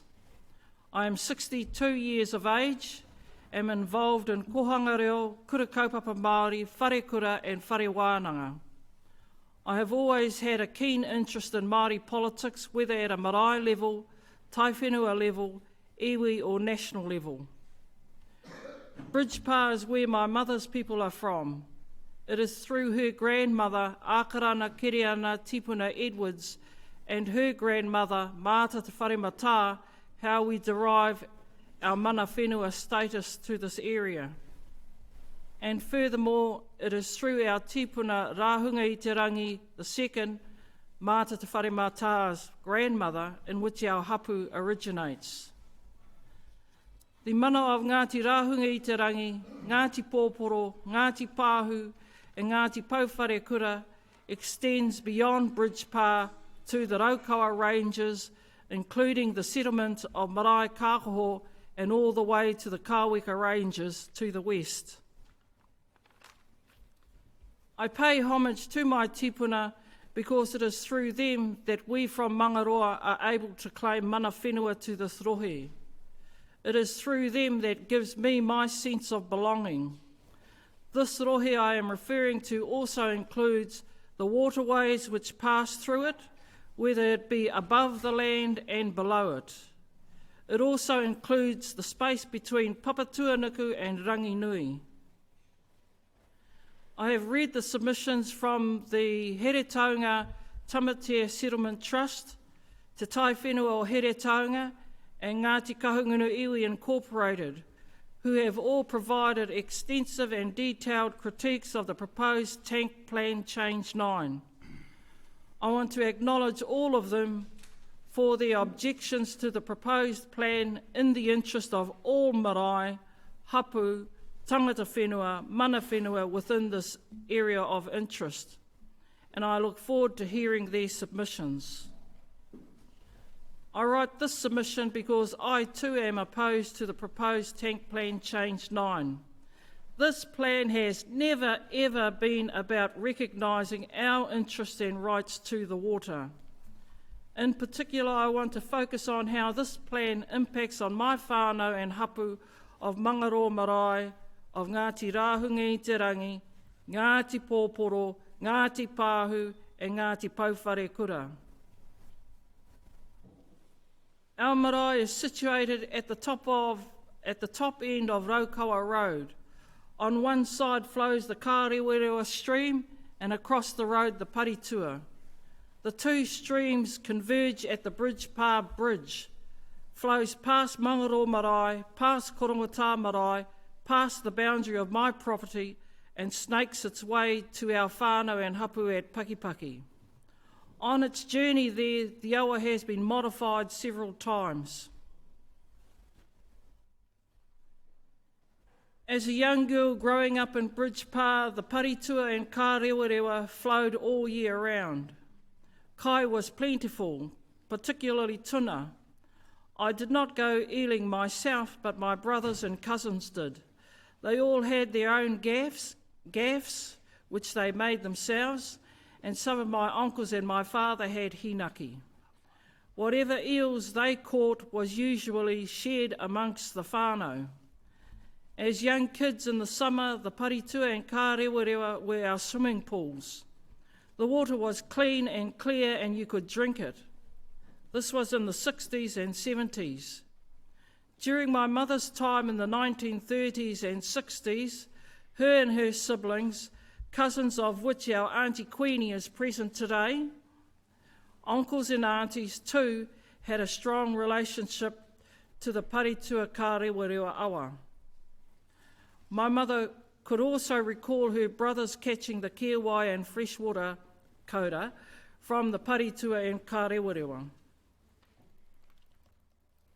When I returned home in the late 80s, I noticed a significant change in the quality and quantity of the water flowing in the awa, especially at the bridge. You could just see looking at the water that the mauri or the life force had changed. The water wasn't clear. It was a murky green-grey colour. There was a lot of cowcress and green slimy weed. I also noticed the water level wasn't as high and wide at the bridge as what I remembered it to be. It did not, however, deter our tamariki from continuing to swim and play in it, and during the recent Tākitimu Māori Council hui held here too, I heard one of the nephews say that as a young fella, he swam in the Kārewarewa whether it was paru or not. That just was the thing to do. He said that at least it had water in it, unlike the situation today. The poor state of the awa for our pā reached an all-time low in 2008 and 2009. That was the first time our community ran out of water. This story hit national news and we had Hastings District Council, Hawke's Bay Regional Council and Te Puni Kōkiri scrambling to try fix the problem. I remember quite vividly when it started to happen, as it was the same time my father passed at the end of 2008. In early 2009, the community called a meeting. This wharekai was packed with our people from both Bangaroa and Korongotā. We moved to set up the Bridgepa Water Action Committee. A survey was undertaken and found that of the 36 homes in Raukawa Road, 30 were without water, and of the 18 homes on Marae Kākoho Road, 12 were without water. We all knew that something was wrong because that year there was no water in our awa. The committee then decided to investigate and follow upstream where the awa started to dry up. Our findings were very interesting. 4 kilometres west of our pā, a channel of water running parallel to Marae Kākoho Road was full with water. Irrigation pipes were set up in the paddock, irrigating it as well as the road. We managed to trace the source of our problem to Mr. Mike Glazebrook's property. We were shocked to find that on his property he had created 2 man-made lakes. He was polite even enough to invite us into his home to chat and have a cup of tea. His home is situated on top of one of the hills overlooking the plains out towards the Ngaruroro River. From his kitchen and dining room, you got a splendid bird's eye view of the landscape and of course his 2 lakes. He took us down to his lakes and even offered that if any of the whānau want to catch eels from there, they were most welcome to. He told us that a commercial fisherman had the previous year taken 2 tons of tuna from his lakes. I mean, should have been 2 tons of tuna that our people could have had. He also took us further up the road near Marae Kākoho School to another property of his, where he told us that he'll be excavating the shingle from his property. And when that happens, it will automatically create another bigger lake. He shared his vision to have jet boat skiing and water recreation sports there. I was horrified, not at the fact that he had a magnificent dream, but how he could get away with stealing the water, and I told him so. The Ngaruroro River was a stone's throw away from the spot where we spoke. I came away from that meeting that day absolutely gutted and thinking, how can one man get away with, in the first instance, creating 2 big lakes on his property, and then further up the road have an even bigger plan to create another one, while we, the mana whenua, the tangata whenua, the Crown's treaty partner, have no water to service our people. Nevertheless, I was heartened that a few years later my sister Hira lodged a claim to the Waitangi Tribunal for our proprietary rights to the waters. I then started asking questions about who gives a person the right to take big volumes of water from the waterways and the aquifer to essentially store on his own property where only he benefits. I remember attending a hui at the Heretauga Tai Whenua, where a Pākehā woman had presided over a hearing to allocate water licences. Again, I thought, how come this woman can make decisions over a taonga that doesn't belong to her? Who gives her that right? Under Article 2 of the Treaty of Waitangi, it guaranteed rangatira and hapu exclusive and undisturbed possession of their lands and estates, forests, fisheries and other properties, including water. At no time in the history of Aotearoa did any rangatira, hapu or iwi sell their awa, puna, waiu, moana, aquifer, these water taonga. The Crown just took it. About 2 months ago, Hawke's Bay Regional came here, essentially to inform us of their plans to address water security and how their plan would benefit our community and will fix the problem. Many of us told the council that they are the problem. Their plan was to spend $1.3 million of a provincial growth fund to investigate increasing water consent to Glazebrook. A further $7 million would be added for that infrastructure. We were told by Hawke's Bay Regional Council that they have the power and control to this, regardless of what we have to say. We were made to feel powerless that day. I highlight these experiences because we, the tangata whenua, the mana whenua, the hapu and the iwi are getting ripped off by this Pākehā process. I've read the background to the proposed Plan Change 9, pages 1 to 4 of how tangata whenua have been involved, have contributed in the collaborative process, how Māori values have been incorporated in the document, so on and so on and so forth. However, what I didn't see is the equal sharing of power and decision-making with regards to the governance, management, consenting and monitoring of the water quality and quantity between the Crown's agency, Hawke's Bay Regional Council, and its treaty partner, that's us, according to the Treaty of Waitangi. Regarding the poor health and state of the water is straight up due to Pākehā greed, selfishness, bad management practices, and the omission of a forward-thinking vision.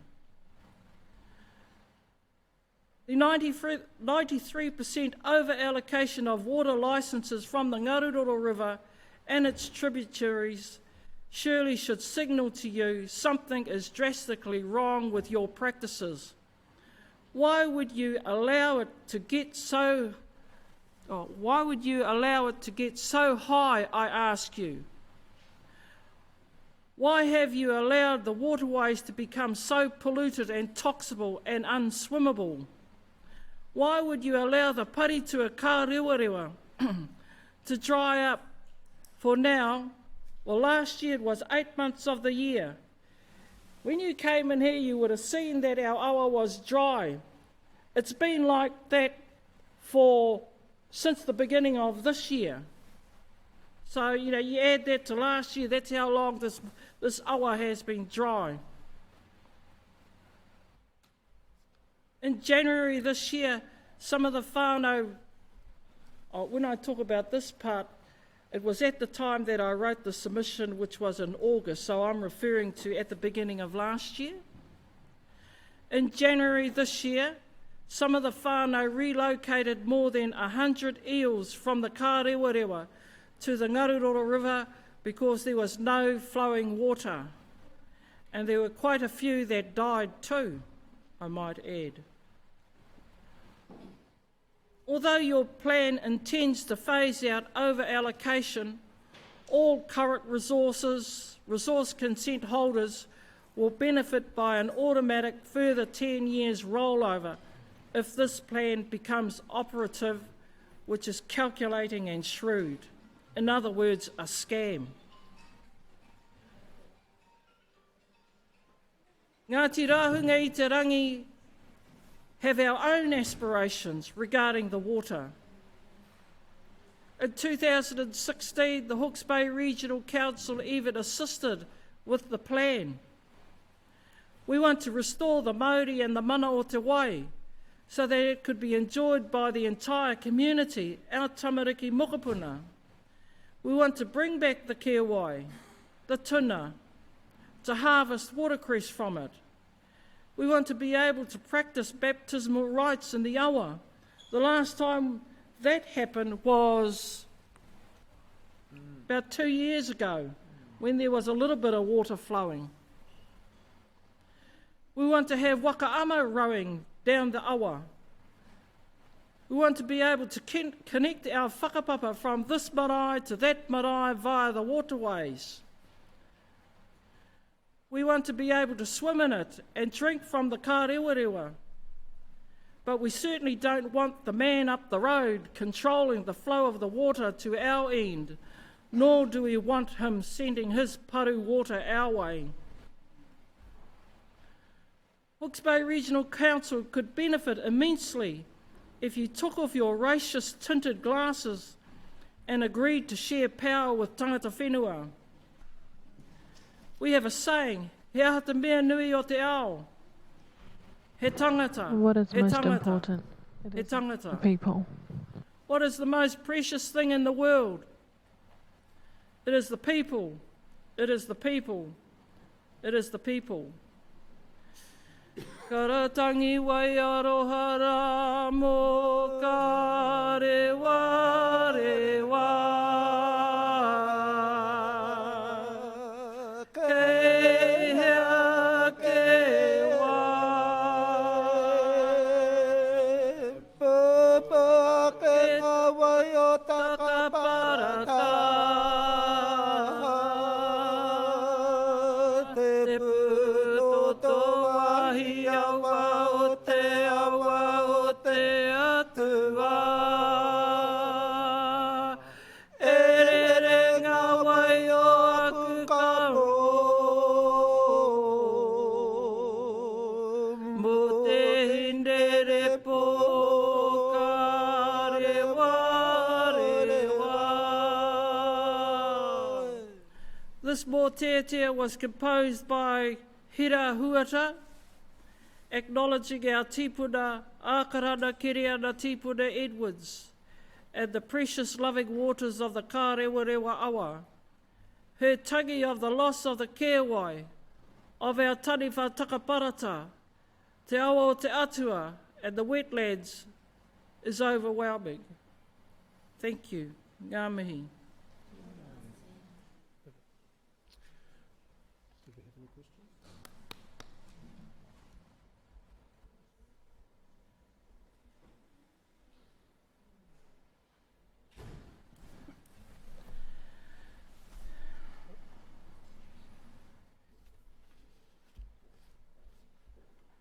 Kia ora huia, e kore kau ngā pātai o te tepu nei, o tira he mihi kawana kia koe mō kōrero.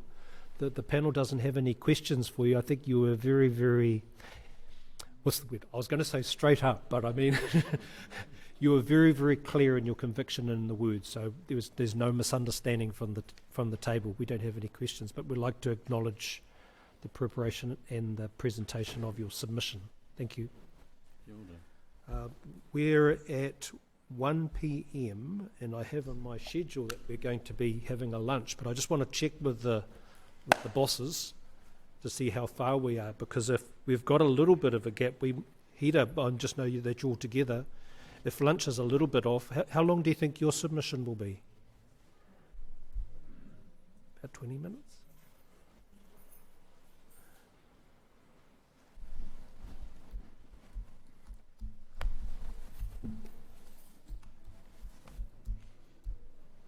I didn't hear all the banging that clanging you would normally hear in the kitchen, so that's why I'm asking whether the lunch is ready or not. Yes, someone's just gone to check. Thumbs up, yes, lunchtime? 20 minutes? Lunch is ready, so with your leave we're going to pause for lunch. Thank you. So Hida, you'll be fine just straight after lunch? Thank you.